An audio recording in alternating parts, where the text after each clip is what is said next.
think that Adam Smith would be intrigued, but perhaps disturbed by your arguments, because while we don't owe our dinner to the altruism of the brewer or the baker, as he might have said, it's not entirely for self-interest that we pull a drowning child out of a river.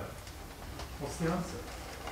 Well, I do think it's in our self-interest that we pull a drowning child out of the river under certain circumstances, and I think there are certain circumstances where you wouldn't pull a child out of the drowning river. You know, in circumstances where you are sure to die and it's not your child, it's not clear that that's the appropriate action, or that's an action that most of us would take. But I think it is Adam Smith presents the best of the alternative case for capitalism, a case that I think has failed. I hate to say this in the Adam Smith is here, but I do think it is a problem. It's a problem that we need to face, because ultimately the justification for capitalism that Adam Smith provides, that I think many defenders of liberty have provided, is the social well-being aspect. Ultimately, it's a form of utilitarianism. And I think that is I think it's a case that is not winnable.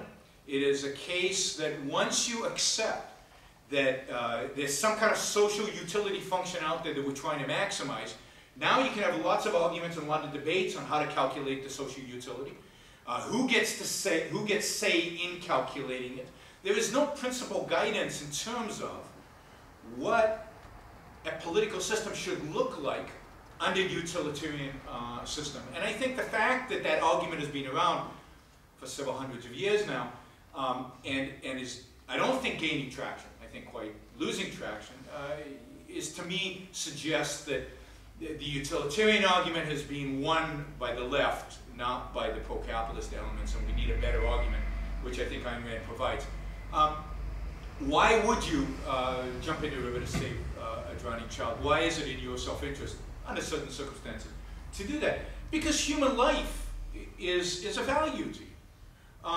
Every human being is a potential ally to you, as a potential productive person, as a potential, you know, wonderful thing. I mean, we take care of plants in our homes because we love life. We like to see them blossom. We like to see them grow. Life is a value. If we're willing to water plants, a child is much more valuable than a plant. I would certainly jump into the river to save the child now, you know, under the right circumstances.